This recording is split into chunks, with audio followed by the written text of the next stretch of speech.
அவனுடைய நாட்டத்திலும் அவனுடைய அருளிலும் யாருக்கும் எந்த குறைவும் இல்லை. இப்பொழுதும் கூட உங்களுடைய உள்ளத்தில் அமைக்கப்பட்டிருக்கின்றது. எந்த காலத்திலும் எந்த சூழ்நிலையிலும் வாழ்க்கை முழுமையிலும் என்னுடைய சொந்தங்களுக்கும் என்னுடைய சந்ததிகளுக்கும் என்னுடைய வம்சங்களுக்கும் எந்த கஷ்டங்களும் ஏற்படக்கூடாது என்று இப்பொழுதும் இறைவனுடைய வாக்கு இருக்கின்றது. இதற்கு மேலாக என்ன வாக்கு வேண்டும்? யார் நம்பிக்கை கொள்கிறீர்களோ அந்த வாக்கு அவர்களுக்கு உண்டு. யார் நம்பிக்கை கொள்ளவில்லையோ தான் என்று தன்னுடைய வாழ்க்கையை நாளை வரைக்கும் மரணம் வரைக்கும் இன்னும் 7 ஜென்மங்களுக்கும் நான் என்னுடைய சொத்தை சேமித்து வைத்து அவர்களின் நலனில் வாழ வைப்பேன் என்று கூறக்கூடிய நாம் பணத்தை மட்டுமே நம்பிக்கை கொண்டோம், குணத்தை கைவிட்டு விட்டோம். அந்த பணம் இப்பொழுதும் உங்களிடம் இருக்கிறது, நோய்களும் இருக்கின்றன, சுகமாக்கிக் கொள்ளுங்கள். முடியுமா என்று பாருங்கள்.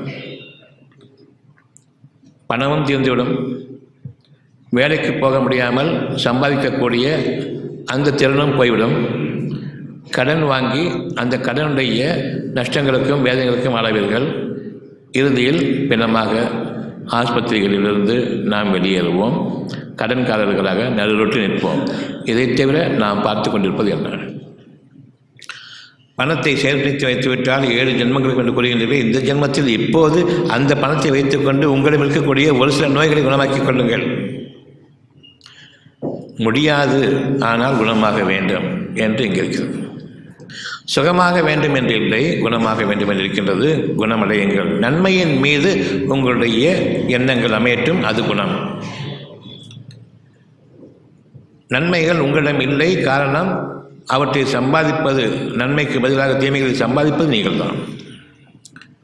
நான் என்ற அந்த ஒரு எண்ணத்தை கொண்டு நீங்கள் சம்பாதித்தீர்கள், இறைவனை கைவிட்டீர்கள். இறுதியாக நீங்கள் மீட்டப்படுவது இறைவனிடம். அந்த நேரத்தில் இறைவன் உங்களிடம் இருக்கக்கூடிய உங்களுக்கு சுகத்தை கொடுத்தால் எந்த அளவுக்கு நீங்கள் நன்றி உணர்வோடு இறைவனை கைவிட மாட்டீர்கள் என்பதை அவன் அறிகின்றான்.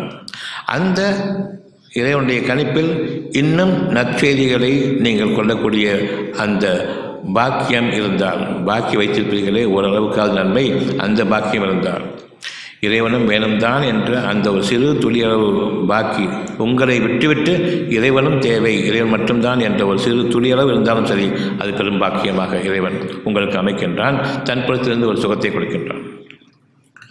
குண நலன்களோடு நாம் பெருக வேண்டுமே தவிர சுகத்தை அனுபவித்து கொண்டு நாம் நன்மைகளில் பெருக முடியாது.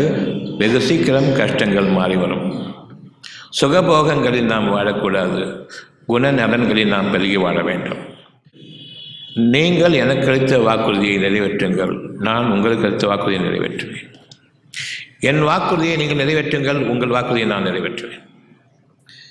இதில் உள்ள சத்தியத்தை நாம் உணர்கின்றோம். என்னுடைய வாக்குறுதி என்னவென்றால், நான் உங்களை படைத்தேன், நான் உங்களை வாழ வைத்துக் கொண்டிருப்பேன், நான் உங்களை வாழ வைப்பேன் உங்களுடைய இறுதி நேரம் வரும் வரையில். வாழ்க்கை என்பது கஷ்டங்களோடு வாழ்வதல்ல, சுகத்தில் வாழ்வதும் குணத்தில் வாழ்வதும் நன்மைகளில் வாழ்வதும் புண்ணியமான வாழ்க்கையை நீங்கள் மேற்கொள்வதும். இறைவனிடமிருந்து எந்த தருணத்திலும் கெட்ட வார்த்தைகள் கிடையாது.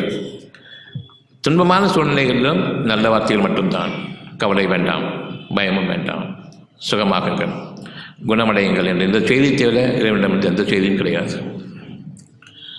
அப்பொழுது இறைவன் கூறுகின்றான், நீங்கள் நஷ்டவாளிகளாக இருக்கும் சமயத்திலும் என்னுடைய வாக்கு உங்களுக்கு வருகின்றது, சுகமாகுங்கள் என்று. அதனை நீங்கள் என்னிடம் ஒப்படையுங்கள். யார் என் மீது பொறுப்பை ஏற்படுத்துகின்றார்களோ நிச்சயமாக இறைவன் தன்னுடைய வாக்குறுதியில் மீறாதவன். ஆனால் அவர்களுடைய பொறுப்பெல்லாம் டாக்டர்கள் மீது இருக்கிறது. முழுமையுமாக அவர்களுடைய பொறுப்பில் ஒப்படைக்கின்றார்கள். கையெழுத்து போட்டுவிட்டு, நான் உங்கள் கையில் மரணமடைந்தாலும் நீங்கள் குற்றவாளி அல்ல, நான் என்னை கொலை செய்து கொண்டேன் என்று கையெழுத்து போடுகின்றீர்கள். இதனை இறைவனும் பார்த்து கொண்டிருக்கின்றான். அப்பொழுது கூட பயமில்லை. கடைசியில் அவர்கள் தங்களுடைய வாக்குறுதிகள் ஏமாற்றுக்காரர்கள் என்பது நமக்கு புரியும் பொழுது இப்பொழுது இறைவன் பக்கம் திரும்புவதை விட்டு விடுகின்றோம். நம் நம்பிக்கையை முற்றிலுமாக இழந்து விடுகின்றோம். இறைவனுடைய நினைப்பே இல்லை என்றாகிவிட்டது. கிடைத்த வாக்குறுதியை நாம் மீறிவிட்டோம். என்னிடம் பொறுப்பை ஒப்படையுங்கள். இறுதியாக நீங்கள் நம்பிக்கை இழப்பதற்கு முன்பாக யாரையெல்லாம் நம்பினீர்களோ அவர்கள் உங்களுக்கு கைவிடும் பொழுது அந்த தருணத்தில் இறைவன் ஒருவன் இருக்கின்றான் என்ற அந்த எண்ணத்தை அதை மேற்கொள்கின்றனர். நிச்சயமாக அவர்கள் வெற்றி பெற்று விட்டார்கள். அந்த தருணத்திலும் அவர்கள் நம்பிக்கை இழந்து பெரும் துன்பத்திலும் கஷ்டத்திலும் மனவேதனையும் ஆகிவிடுகின்றார்கள்.